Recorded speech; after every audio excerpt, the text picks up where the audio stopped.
예수님께서 우리를 구원하시기 위해 예루살렘 성에 입성하시는 종려주일 아침이 되겠습니다.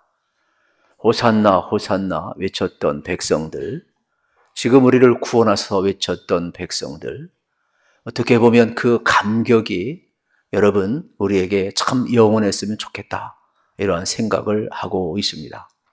왜냐하면 우리 인간은 예수님을 잘 모르기 때문에, 예수님을 깊이 생각하지 아니하면 이스라엘 백성들처럼 언제든지 예수를 여러분 호산나 호산나 구원자로 고백하지만 동시에 십자가에 못 박으셔서 돌변하는 게 인생입니다. 여러분 예수님을 믿으시죠? 예수님을 얼마나 많이 아십니까? 우리 예수님을 생각하자고 그러는데 어떤 예수님을 생각하자는 겁니까? 우리는 예수님을 잘 알아야 합니다. 그런데 예수님을 잘 모릅니다. 우리는 예수님을 생각하며 살아야 됩니다. 그러나 얼마나 과연 생각하며 사느냐는 또 별개의 문제가 되겠습니다. 대부분 기도의 내용이 보면 나의 생각, 나의 뜻, 내 문제, 내 아픔 다 나 생각했지. 말씀 앞에 서보니까 어딘지 모르게 부끄럽더라고요. 저는 자부하고 살았거든요. 늘 예수님 생각하고 살고. 왜요? 항상 제가 기도하고 예배하니까. 그런데 말씀 앞에 직면해 보니까 이건 또 별개의 문제더라고요. 그래서 오늘 이 히브리서 3장 1절에 있는 말씀 얼마나 귀한지 몰라요. 오늘 같이 한번 읽어봅시다. 그러므로 함께 하늘의 부르심을 받은 거룩한 형제들아, 우리가 믿는 도리의 사도이시며 대장이신 예수를 깊이 생각하라. 아멘. 저는 이 말씀을 여러분이 그대로 받아들였으면 참 좋겠어요. 예수님을 깊이 생각하며 사시기를 축복합니다. 우리가 어떤 존재이냐? 오늘 1절 말씀해 보니까 하늘의 부르심을 받은 존재라 이야기를 하고 있어요.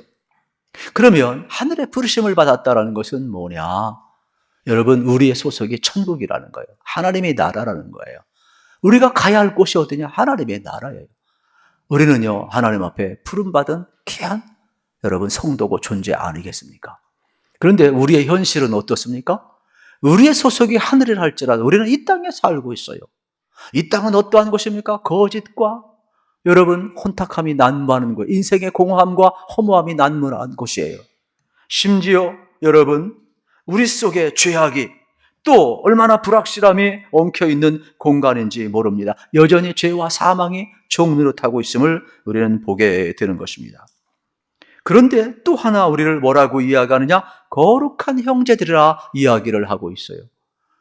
여러분, 거룩하신 하나님이 우리 보고 거룩한 형제들이래요. 이게 말이 맞습니까? 안 맞지요.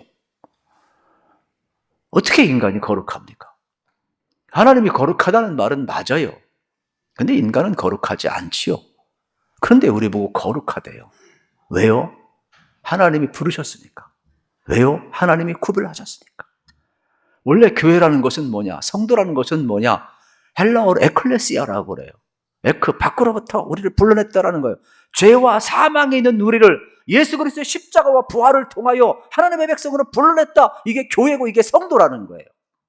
그렇기 때문에 우리를 가리켜서 거룩한 하나님의 백성이라고 이야기를 하는 겁니다.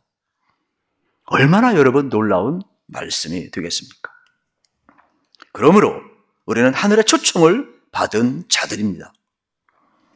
이 땅에 살아가는 동안 거짓과 여러분 죄악이 난무하는 세상이지만, 혼탁함이 난무하는 세상이지만, 이 땅에 살고 있지만은 하늘의 초청장을 받은 자로서 우리는 어떻게 살아요? 예수님을 중심에 모시고 예수 안에서 새롭게 지음을 받은 존재로서 살아가야 되는 것이 성도라, 이렇게 이야기를 하고 있는 것이죠.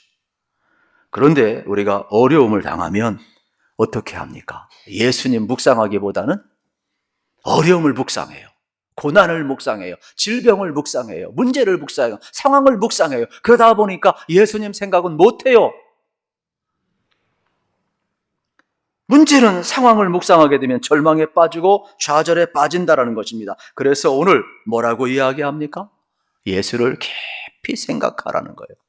그러면 그 예수는 누구냐? 오늘 성경은 아주 독특한 표현을 쓰고 있어요. 예수님은 믿는 도리의 사도시라는 거예요. 그러면 믿는 도리의 사도라는 말은 무슨 뜻일까요? 여기 믿는 도리는 뭐냐? 예수님이 하나님의 아들이라는 겁니다. 그래서 베드로가 고백했던 것처럼 그는 그리스도죠 살아계신 하나님의 아들입니다라고 고백하는 것처럼 예수님이 누구인가를 알아야 될까? 예수님이 하나님의 아들이라는 거예요. 그분이 누구냐? 사도래요. 이해가 안 되죠. 12제자, 사도. 그러면 주님 앞에 부름을 받고 주님 앞에 보냄을 받은 사도를 우리 잘 알고 있어요. 아포스톨로스 잘 알고 있어요. 그런데 예수님이 믿는 도리의 사도라? 이해가 안 가죠. 이건 뭘 의미하느냐? 하나님의 아들 예수님이 우리를 구원하기 위해 하나님 앞에 보냄을 받았다? 이러한 뜻이 되겠죠. 그래서 우리가 생각해야 될 예수, 그것은 우리 믿는 도리의 사도시라는 거예요. 하나님의 아들을 우리를 구원하기 위해서 구원자를 보내셨다. 이것을 우리가 믿는다는 거예요. 이게 예수 그리스도를 향한 히브리서의 독특한 표현이 되겠죠. 그리고 또 하나는 대제사장이라 그랬어요. 대제사장은 하나님 앞에 인간의 문제를 가지고 대신 나아가는 거예요. 그리고 하나님과 인간 사이에 다리를 놓는 것이 대제사장이 되겠죠. 그래서 원뜻은 다리를 놓는다, 아르케라는 단어를 쓰고 있어요. 예수님은 누구냐? 하나님과 우리 사이에 다리를 놓은 분이에요. 그러므로 예수님을 통하여서 여러분이 하나님 앞에 나아가는 거예요. 저는 여러분의 인생길 진짜 예수님을 통하여서 하나님 앞에 나아가시기를 우리 주님의 이름으로 축복합니다. 산과 산, 계곡과 계곡, 여러분 어떻습니까? 다리가 있으면 건너가게 되는 것입니다. 6월절 개념과 같은 거죠. 이 패스오버, 재앙이 넘어갔다 그래요. 고난 있는 사람들 예수님을 생각하세요. 그러면 여러분의 고난 넘어가게 될 줄로 믿습니다. 여러분 앞에 있는 문제 뒤로 넘어가게 되었어요. 패스오버하게 되어 있어요. 고난을 묵상하면 여러분 고난이 나를 지배할 거예요. 그러나 여러분이 예수님이 누구인 줄 알고 예수님을 묵상하고 생각하면 예수님이 여러분의 삶을 이끌어가게 될 것입니다. 히브리서의 주인공들은 유대교에서 크리스찬이 된 사람들이 되겠습니다. 그 당시 예수 믿는 것이 참 어려웠어요. 차라리 그냥 타협하고 로마 황제 숭배하고 우상 숭배하면 세상에서는 편안하게 살죠. 근데 예수를 믿고 나서 그들이 황제 숭배를 할 수 없죠. 우상 앞에 절할 수 없죠. 세상을 따라갈 수 없죠. 그러다 보니까 핍박이 참 심했어요. 히브리서의 여러분 대상들은 누구냐? 고난당하는 그리스도인들이에요. 고난당하는 그 당시 불특정 다수의 모든 그리스도인들을 향하여서 오늘도 동일한 말씀을 주고 있는 거예요. 우리가 이 고난을 이길 수 있는 길이 뭘까? 예수님을 깊이 생각하라는 것입니다. 특별히 그들은 히브리인들이었기 때문에 모세를 통하여서 예수님을 설명하고 있어요. 모세는 이스라엘 민족의 영웅이요, 그들의 구원자입니다. 또 신앙의 대상이 되겠습니다. 또 그들의 삶의 근간을 이루는 율법을 모세를 통해서 받았습니다. 마치 모세는 이스라엘의 국부와 같은 존재가 되겠습니다. 이들은 늘 율법에 대해 모세에 대해서 들어왔어요. 그렇기 때문에 모세의 위대함은 이루 말할 수가 없습니다. 그래서 모세를 무시한 것이 아니라 당연히 예수님이 모세보다 탁월하지만 모세와 비교하면서 그의 신실하심을 2절, 3절에서 이렇게 소개를 하고 있습니다. 같이 한번 읽겠습니다. 그는 자기를 세우신 이에게 신실하시기를 모세가 하나님의 온 집에서 한 것과 같이 하셨으니 그는 모세보다 더욱 영광을 받을 만한 것이 마치 집 지은 자가 그 집보다 더욱 존귀함 같으니라. 아멘. 여기 주제가 예수님이 모세보다 뛰어나다는 것입니다. 그러면서 이렇게 이야기합니다. 여러분, 모세를 존경하시죠? 예수님을 더 존경하십시오.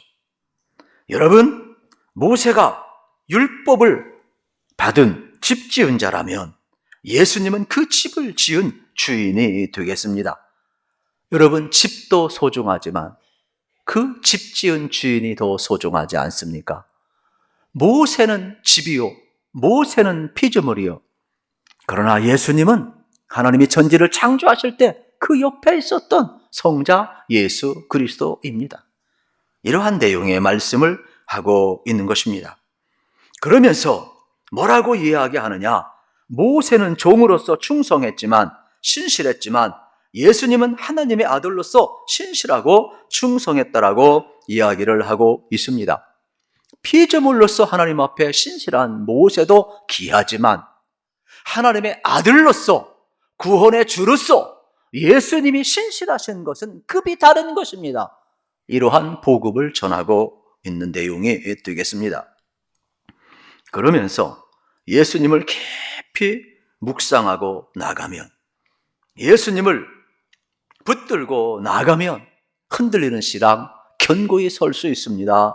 이러한 말씀이 되겠지요.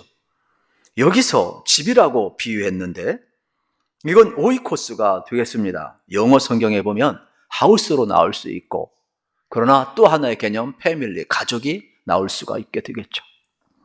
그래서 여러분, 하나님의 백성, 또 그리스도인들, 이 성도들, 교회, 집, 이러한 모든 것은 하나님의 가족을 의미하도록 하는 그러한 내용의 말씀이 되겠습니다. 무엇보다도 우리가 여기서 깊이 있게 생각해야 될 것은 예수님이 우리를 형제 자매 가족으로 만들었다라고 이야기를 하고 있습니다. 그래서 6절에 보면 소망의 실체이신 예수님을 잘 붙들면 예수님의 권속, 예수님의 가족이 될 수 있다라고 이야기하는 내용의 말씀이 되겠습니다. 그러면서 이렇게 이야기를 하고 있습니다. 여러분 앞에 있는 고난 때문에 예수를 배교하지 마십시오. 여러분 앞에 있는 질병 때문에 예수님을 떠나지 마십시오. 여러분 앞에 있는 가난 때문에 예수님을 떠나지 마십시오.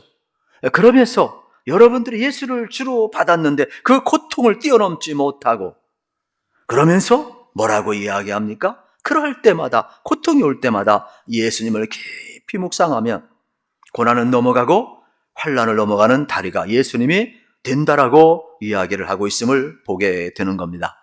그래서 6절 하반절에서 뭐라고 이야기합니까?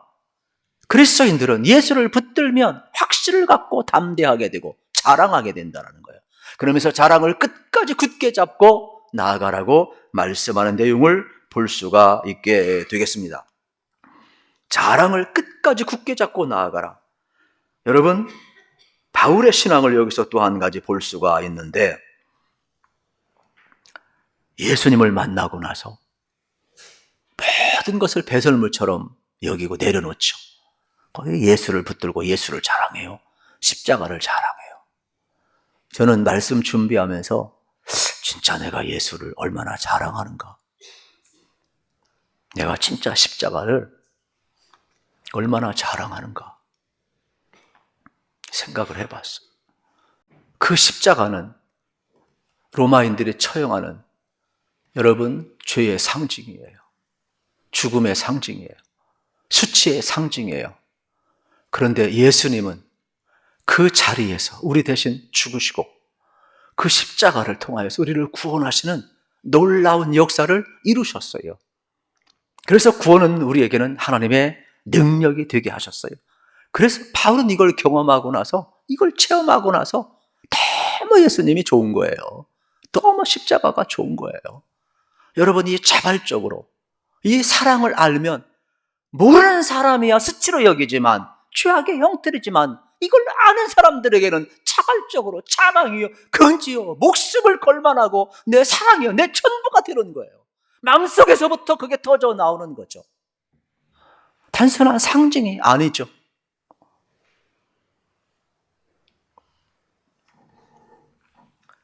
그래서 바울은 십자가 붙들고 나가며 자랑하며 나가고 있음을 보게 되는 겁니다. 만약 우리가 예수님을 생각하지 않고 산다면 어떤 일이 벌어질까? 분리될 수밖에 없어요. 성경은요, 하나님과 분리되는 것을 죄로 여기고요, 죽음으로 여기고요, 사망으로 여겨요. 불신이죠. 그러나 여러분, 그냥 단순히 예수님과 분리되면 거기서 끝나는 것이 아니라 살아도 불안감이 찾아온다는 것입니다. 현대인의 특징은 뭐냐? 불안하다는 것입니다. 여러분, 현대를 살면서 얼마나 많은 스트레스가 많고 공황장애가 많고 우울증이 많고 정신적으로 아무것도 아닌데 피해의식이 얼마나 많은지 몰라요. 누가 나보고 해야 하는 것 같고. 왜 이렇게 불안해요? 근원을 떠났기 때문에 그래요. 그래서 요한복음 15장에 보면 예수님은 우리 눈높이에 맞추신 것 같아요. 포도나무 비유를 이야기하죠. 15장 5절 6절을 같이 한번 읽어보겠습니다. 나는 포도나무요 너희는 가지라. 그가 내 안에 내가 그 안에 거하면 사람이 열매를 많이 맺나니 나를 떠나서는 너희가 아무것도 할 수 없음이라. 사람이 내 안에 거하지 아니하면 가지처럼 밖에 버려져 마르나니 사람들이 그것을 모아다가 불에 던져 사르느니라. 아멘. 우리는 가지래요. 예수님은 포도나무래요. 가지는 나무에 붙어 있어요. 열매를 맺죠.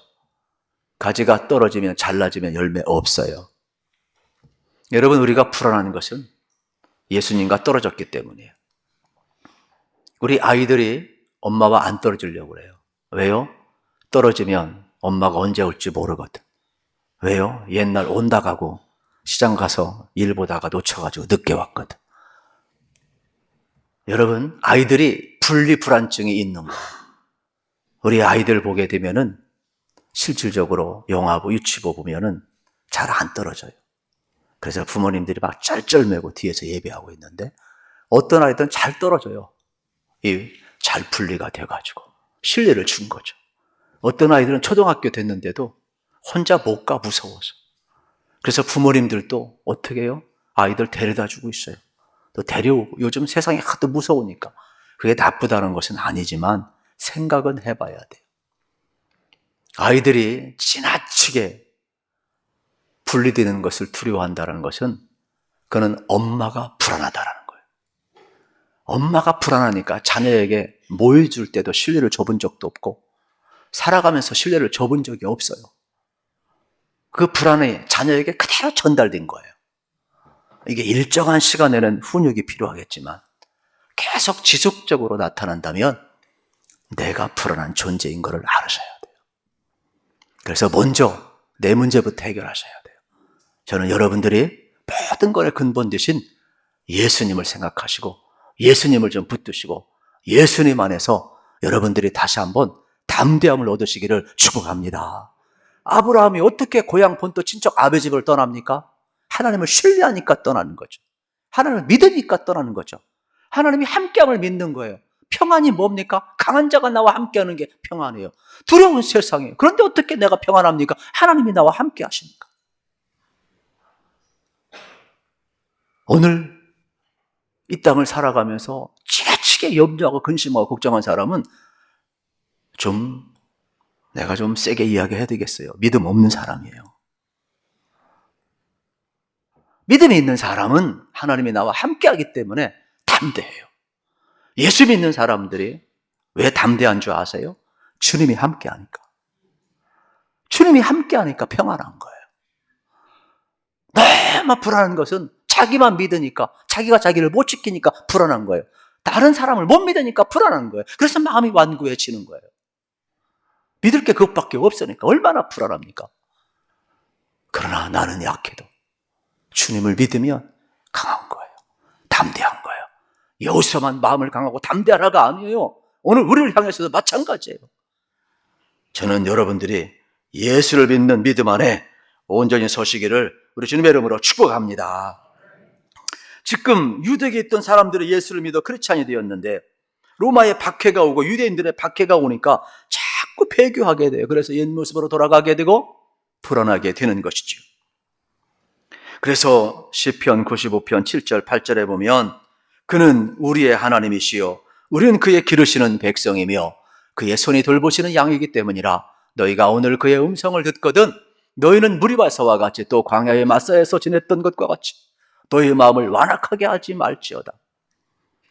여러분, 이스라엘 백성이 광야를 지나면서 물이 없고 또 그들이 많은 어려움을 겪었을 때 원망하기 시작해요. 하나님을 떠나요. 그러면서 그들은 차라리 애굽이 좋다 그래요. 과거가 좋다 그래요. 왜 그래요? 본능이에요, 본능. 우리도요, 마찬가지가 되겠죠.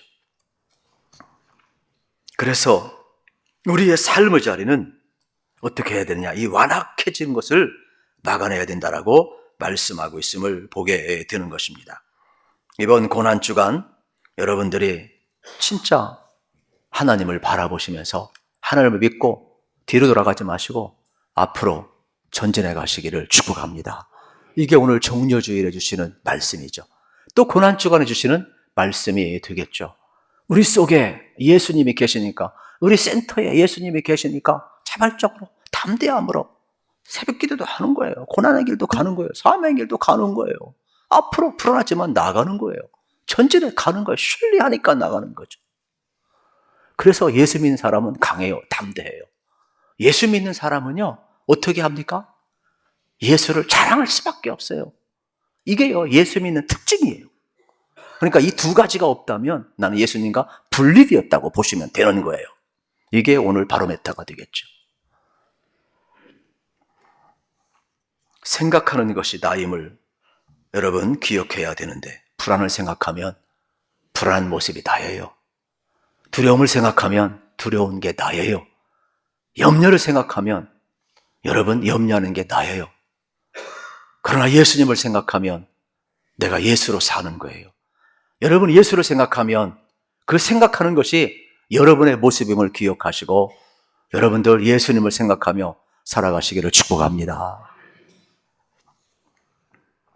그때 우리는